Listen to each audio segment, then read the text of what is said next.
Bienvenue sur Metro News, mesdames et messieurs. Les titres de l'actualité, c'est tout de suite. À l'initiative de la présidence, en partenariat avec la primature, un premier forum sur le pacte de gouvernabilité se tiendra ce mardi. Plus de 500 personnes sont attendues à ces assises. Le problème de carburant rencontré depuis le début 2019 sera définitivement résolu dans les jours qui viennent. C'est la garantie donnée par le directeur général du Bureau de monétisation des programmes de développement BMPAD, Ignace Saint-Fleur. Et puis 5 camions transportant des marchandises pour la majorité non déclarées ont été interceptés par la Polifronte dans le cadre de la lutte contre la contrebande. Le parquet et la douane s'associent afin de lutter contre ce fléau.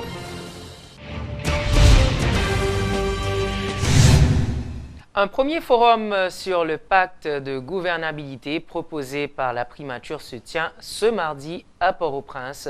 Selon le porte-parole du Premier ministre, de cette activité sortira un document de référence du dialogue national, un outil méthodologique qui inclura les différents points appelés à intégrer le pacte de gouvernabilité. Ce forum fait suite non seulement au pré-dialogue initié par le Premier ministre Jean-Henri Séan à la demande du chef de l'État, mais aussi à la tenue d'ateliers régionaux avec plusieurs secteurs de la vie nationale.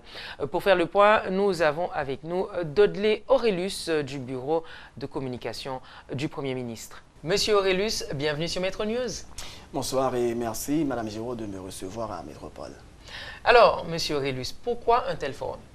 Eh bien, comme vous le savez, le Premier ministre Jean-Henri Séan a été mandaté par le président Jovenel Moïse pour mener le processus de dialogue. Alors, ce forum participe justement de ce processus de dialogue entamé par le Premier ministre. Il y a eu d'abord ce qu'on appelle un pré-dialogue. Un pré-dialogue à partir de contacts, de rencontres et de discussions avec plusieurs secteurs de la vie nationale, secteur politique, économique, des membres de la société civile. Et à partir de ce pré-dialogue, on a eu un premier document. Il y a eu également des ateliers en région, des ateliers thématiques qui ont été organisés, donc plusieurs ateliers qui ont été organisés en région pour recueillir le point de vue de plusieurs secteurs de la vie nationale sur justement la crise que traverse le pays. Alors, c'est à partir des éléments qu'on a pu recueillir que nous allons organiser ce mardi 22 janvier le Forum national. Alors, il faut dire que l'objectif, c'est d'arriver à l'élaboration de ce que nous appelons le pacte de gouvernabilité. Nous avons besoin d'un pacte de gouvernabilité parce que normalement, il faut faire ressortir la nécessité d'initier le processus de résolution de la crise que traverse le pays à travers le dialogue. Il faut que nous cachions ensemble, nous parler avec l'autre pour que nous soyons capables de résoudre les problèmes que le pays est confronté. Ça, c'est le premier objectif que le pacte de gouvernabilité a poursuivre. Deuxièmement, c'est assurer la stabilité du pays en créant un climat d'apaisement social et de sécurité. Nous ne sommes pas capables d'investissement si nous n'avons pas gagné un climat d'apaisement, si nous n'avons pas gagné stabilité. Et n'oubliez pas que le Premier ministre Jean-Henri Séan, dès qu'il était au Parlement, au Sénat et à la Chambre des députés, engagement qu'il était pris, c'était justement de travailler à la stabilité pour créer un climat d'apaisement. Et climat d'apaisement, ça, c'est lui-même qui va le permettre que gagner des gens qui viennent investir dans le pays pour créer travail, bataille contre le chômage, etc. Donc, c'est le deuxième objectif que ce pacte de gouvernabilité lui visait. Notre troisième objectif, c'est promouvoir le progrès social. Promouvoir le progrès social et économique du pays, parce que nous encourager la croissance par l'investissement, la création d'emplois et la bonne gouvernance. Alors justement, nous allons organiser ce forum ce mardi 22 janvier à partir des discussions qui ont été faites avec plusieurs acteurs de la vie nationale et ces discussions vont se poursuivre et en atelier ce mardi. Très bien. Alors, quels secteurs exactement seront là ce mardi? Et comme je l'ai dit tantôt, le pré-dialogue a été fait, a été organisé avec des acteurs de plusieurs secteurs de la vie nationale. Secteur politique, secteur social, alliés, pouvoir, opposition, à tous les niveaux, hein, et des acteurs de la société civile, des acteurs du monde des affaires, tout le monde concerné par problématique, et puis il n'y a pas de problème que le pays allait traverser. Et pas bien que c'est ça qui fait nous te dit que il y a des ateliers qui ont été organisés en région, et ces ateliers qui étaient regroupés, et des gens dans tout niveau, hein, faut regarder en qui engouement des gens dans tout niveau, ils ont participé dans l'atelier ça, pour dire, mais qui ça nous voulait. Faut qu'on dise que et c'est à partir de ça qui dit dans différents ateliers, dans différentes rencontres, dans le pré-dialogue là, que il y a un draft qui est élaboré sur la question du pacte de gouvernabilité.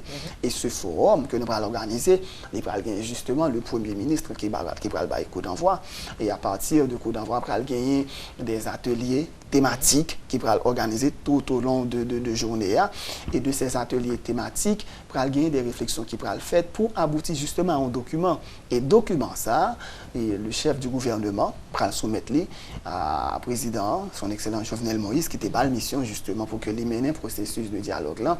Et c'est document ça qui va servir, en fait, c'est des outils méthodologiques pour nous entendre sur différents points. Sur différents points qui vont intégrer le pacte de gouvernabilité. En fait, le forum, nous sommes capables de dire qu'il va lieu à un document de référence. C'est un document de référence que le chef du gouvernement va remettre au président de la République, et à partir de ce document, nous serons capables effectivement poursuivre ce processus de dialogue. Comme on dit, le forum y participer du processus de dialogue là. Il y a un pré-dialogue, il y a des ateliers en région, il y a un forum et le dialogue il a poursuivre avec tout acteur pour nous finalement entre nous-mêmes identifier les problèmes qui sont problèmes yoyé, pointer au du doigt, et ensuite chercher les meilleures solutions, les solutions les mieux adaptées en réalité non. Ok.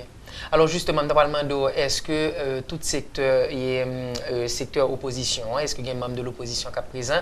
Parce que par exemple, il y a Éric Jean-Baptiste et qui dit que malheureusement, il ne peut pas participer parce qu'il n'a pas recevoir invitation officielle qui sont cardinaux.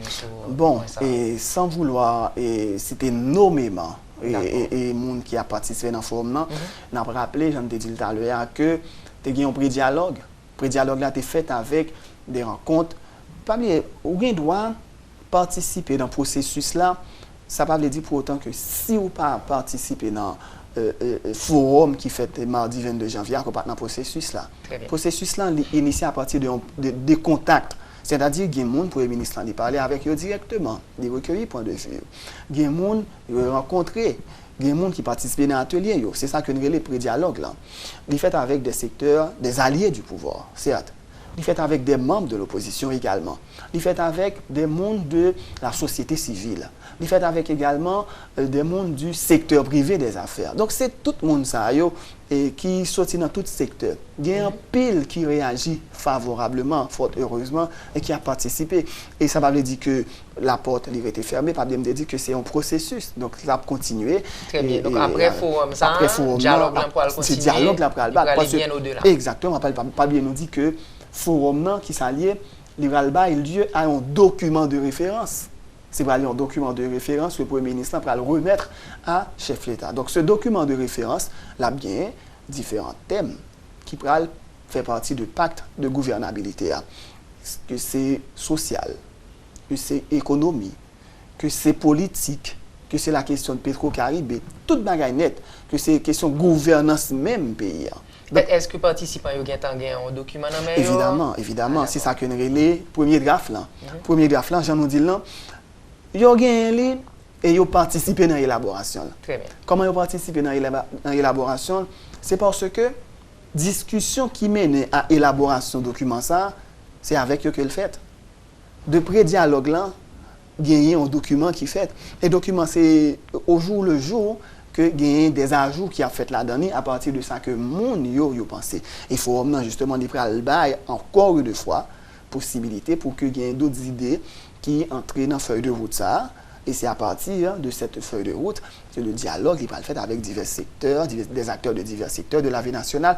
Ça va me dire que ça qui prend là dernière c'est une liste capable de dire exhaustive. Donc que le fermer a toujours gagné matière à mettre d'autres points là-dedans. Donc, le Premier ministre Jean Rissé, Jean toujours dit, il est très ouvert et à parler avec tout le monde. Pour, j'aime dire là, c'est ensemble, nous avons regardé qui ça problème là. Ok. Et c'est ensemble tout pour nous chercher meilleure solution. Moi, je dois une façon que je résoudre le problème là.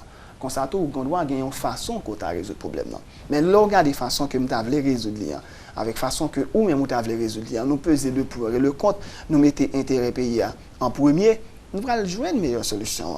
Et c'est exactement ça que faut nous le bail pour nous faire. Très bien. Est-ce que nous envisageons en cas d'échec de dialogue ça, si nous jamais nous envisageons ça, qui ça peut gagner un pacte de gouvernabilité ça?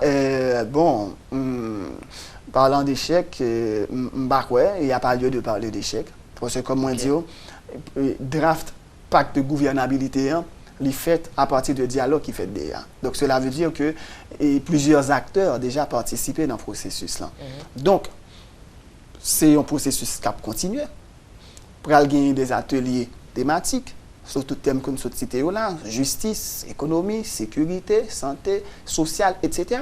Donc ces ateliers thématiques, ils vont organiser, ils vont bailler des lieux avec discussion et qui vont bailler justement un document de référence. Et c'est de ce document de référence que le dialogue a le fait. Donc ce processus-là a continué.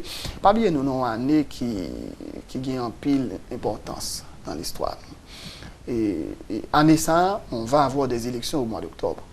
Donc normalement, il y aura des élections pour renouveler une partie du personnel politique et du pays au Sénat et à la Chambre des députés et également au niveau des municipalités. Donc, pour réaliser ces élections, le dialogue là, il est important. Et toute bagaille à mettre en branle, tout ça qui doit être fait pour qu'effectivement, nous allions vers la mise en place d'un climat d'apaisement pour permettre que le pays ait un souffle. Nous sommes d'accord que nous bouquer et essouffler, nous essouffler. Ok? Nous avons besoin d'un souffle et nous croyons que c'est ça notre travail. Monsieur Aurelius, merci de ce que vous êtes avec nous aujourd'hui. À très bientôt. C'est à moi de vous remercier et Madame Giraud, je remercie tous les téléspectateurs Métropole qui étaient avec nous. Et j'aimerais dire, faites-nous confiance, le Premier ministre Jean-Henri Séan est déterminé à poursuivre ce processus de dialogue avec tout le monde, avec tout acteur, pour créer ce climat d'apaisement qui pourra permettre que plus d'investissements faits, plus d'emplois créés dans le pays, pour nous capables de sentir nous vivre dans le pays. C'est nous-mêmes qui te bataille pour nous mettre le côté lié. Encore une fois, merci. Et je vais profiter pour nous souhaiter une bonne année 2019 à tout le monde qui a suivi l'émission, qui a suivi le journal. Merci beaucoup. Le directeur général du Bureau de monétisation des programmes de développement, BMPAD, Ignace Saint-Fleur, donne l'assurance que le problème de carburant rencontré depuis le début 2019 sera résorbé dans les jours qui viennent. Il a affirmé que les discussions se poursuivaient avec les compagnies pétrolières afin qu'elles s'acquittent du montant de leurs dettes, soit environ 70 millions de dollars, pour qu'une telle rareté ne se reproduise plus. Sur ce point, Ignace Saint-Fleur se montre optimiste. Rappelons que dans une note de presse publiée le week-end dernier, la compagnie Novum, qui fournit du carburant en Haïti via le BMPAD depuis 4 ans, a fait état d'une détérioration significative dans les paiements du Bureau de monétisation des programmes d'aide au développement. Des retards de paiement qui s'étendent déjà sur 2 mois environ. Si compagnie ça prend décision matin, yo honorer toute facture, on a payé toute dette non. Toute dette que nous avons pour compagnie, pour traders qui viennent avec carburant. Nous allons lancer un appel d'offres disons cette semaine parce que nous gagnons un bateau qui est en attente également de 273 000 barils de produits pétroliers qui n'a là qui est captant que deux bateaux ça au fin décharger pour rentrer dans la pour le décharger. Il y a des gens qui pensent que faut que tu as quitté compagnie commandé pour eux-mêmes. Qui ça me répond à la question ça? Un, n'a tout tué ces compagnies la concurrence n'a tué li. Yo pas qu'à commander parce que dans le système qu'on y a là, yo pas gain pour bailler lettre de crédit, lettre de garantie pour en garantie de pension que yo commandé a. Dans l'autre cas, pour garantir il faut une lettre de crédit pour bailler que pas en mesure pour bailler. C'est un. Deux, là où fait comme ça là, n'importe citoyen son domaine qui relevé de la sécurité nationale, son domaine stratégique, l'État pas qu'à laguer ça. Et l'État pas qu'un bel comme s'il fait un bagage comme t'as dit ou il fait de oui mais même l'État même l'État son appel d'offres ouvert et transparent qui fait autour de lui. Jamais 203. Troisièmement, même moun sa yo, même compagnie ça ou dim qui pas gain comme jodi a pour yo payer facture en dollars, côté yo pral joindre dollar pour yo commander pour eux même. Problème Gaza t'a supposé résoudre à partir de dernière cargaison qui a débarqué au lac Kounia là. N'a pas lancé semaine ça, yon appel d'offres sous gasoline, sur environ 165 000 barils de gasoline que n'a fait semaine ça. Bateau gasoline a rentré ça pour le Avareux pour le bail. C'est-à-dire que problème non censé derrière nous. L'homme d'affaires Yves Léonard, accusé de violence par sa compagne conjugale, dément les accusations portées contre lui. Monsieur Léonard, qui rencontrait la presse ce lundi, a retracé les faits. Il en a profité pour demander à ses partisans de ne pas attaquer la mère de Tabar, née Simon. Il a affirmé qu'il a beaucoup de respect pour la mère de son enfant. M'a demandé, mesdames, organisation, garçons, nous-mêmes qui là, qui supporté madame moi qui c'est ni Simon. Nous avons souhaité que si nous t'es touché, nous te connaissons sacré le foyer, nous te supporter dans vrai sens et pas sens négatif. Je dis, tout le monde a dit magistrat ni Simon, Léonard c'est ni Simon, c'est madame moi. Ça passe à passer en dans chambre la caille moi. Nous avons toujours été attendre côté que problème n'est arrivé côté que madame moi a battu en conscience côté Simon yo. Moi fait appel dossier c'est parce que juge là mettait voie de fait blessure volontaire. Si tu as un monde qui fait voie de fait son monde, c'est Nice qui fait sur moi parce qu'il mangeait doit être moi. Il dit dans la presse, il mangeait doit être moi. Je dis, m'a demandé tout le monde, toute autorité judiciaire, la justice, moi je crois dans la justice pays, même Jean-Nice Simon dit croit dans la justice pays. Dossier, il est dans la justice, il est en appel, n'attend juge là fait suivi dossier. À l'initiative du collectif 4 décembre, des centaines de citoyens, de professionnels et des hommes politiques ont défilé au palais municipal de Delma afin de participer à un marathon organisé en solidarité à Radio Quisqueya, ravagé par un incendie le 21 décembre dernier. On se le rappelle, la présentatrice vedette de Journal 4, Lignane Perpol, a annoncé que la station sera de retour en ondes très prochainement. Moi content, nous pas pas content et puis ça ban nous sérum et pour situation à vivre depuis un mois avec Radio Akiboulé, bien sûr nous content le fait que nous avons une belle mobilisation populaire, que toute catégorie de monde qui mobilisé et ça fait nous content. Et moi remercie tout le monde qui déplacé et me connais déplacement seulement dans pas après journée aujourd'hui son calvaire. Et là où on déplacé, il vient faire solidarité avant, dans circonstance ça, il a un paquet de valeurs. Non seulement pour ça que fait là, pour dire que pas d'accord ça que fait là et on voulait pour Radio Quisqueya l'ouvrir, ça y aller directement dans le cœur nous, mais tout sacrifice tout connaît chaque monde faire pour venir là. Parce que y a des gens qui doivent arriver dans route casser tête tourner parce que tellement de embouteillage et situation très difficile. De nous remercier tout le monde que on porte comme que pas porter comme, c'est pas ça qui est important. C'est le fait que vous manifestez présence. C'est ça qui est important pour nous. Et pour comme là, nous avons toujours une com. C'est l'idée pour d'abord, et puis après ça, comme va venir après. Vous comprenez? Et pour rebâtir Radio Quisqueya, nous avons rebâti Radio Quisqueya. Ça me certain. En volontaire, nous avons des questions, tout pour apprendre qui nous avons retourné. Beaucoup de dates, mais avant longtemps, nous avons fait Télémétropole pour l'annoncer tous les téléspectateurs et auditeurs qui jouent dans retourner. La Universal Motors a réalisé samedi dernier le grand tirage de la promotion des Cabès. Il a eu lieu au showroom Nissan qui se trouve sur la route de l'aéroport. Socoprosa, Evis et Leia Trading Haiti, deux entreprises haïtiennes, l'une située à Port-au-Prince et l'autre au Cap-Haïtien, ont été les heureuses gagnantes de ce tirage. Suivez les explications du Dr Reginald Boulos, PDG de la compagnie Universal Motors. Nous sommes très satisfaits, le public est très satisfait tout. Ce n'est pas une mentine, puisqu'il y a 3 machines qui vont aller à 3 gagnants. Et c'est un programme que nous sommes fiers que nous faisons parce que c'est le signe de l'innovation. Dans ce sens que nous faisons des choses qui ne pourront jamais faire en Haïti. C'est le sens de la gratitude pour nous dire merci aux clients. C'est le sens de la volonté d'être toujours numéro 1. Dans tout ça, nous avons fait, nous numéro 1. Dans tout ça, nous avons fait, nous gagnons. Et c'est le sens de nous-mêmes. C'est travail, nous travail. Ce n'est pas vous remonter, nous remonter. Nous travaillons pour nous faire de Cabès là continuer. Il y a un projet pour Fête des Mères. Il y a un projet pour décembre encore. Bon, on a annoncé, mais c'est pas grave qu'on réfléchit. De toute façon, l'on client vient dans Nissan, il est toujours gagnant parce qu'il joue un bon service. Ils jouent un bon prix, ils jouent un bon marque.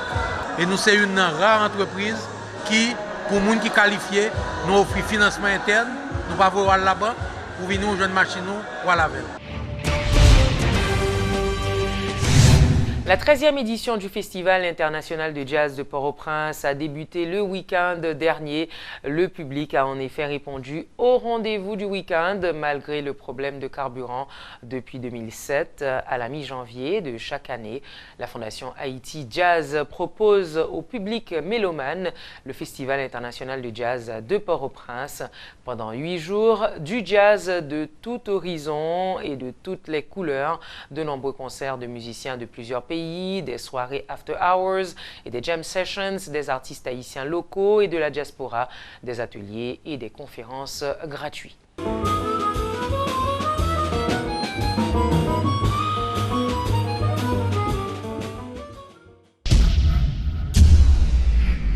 Merci d'avoir été avec nous. À très bientôt pour une autre édition de Métro News.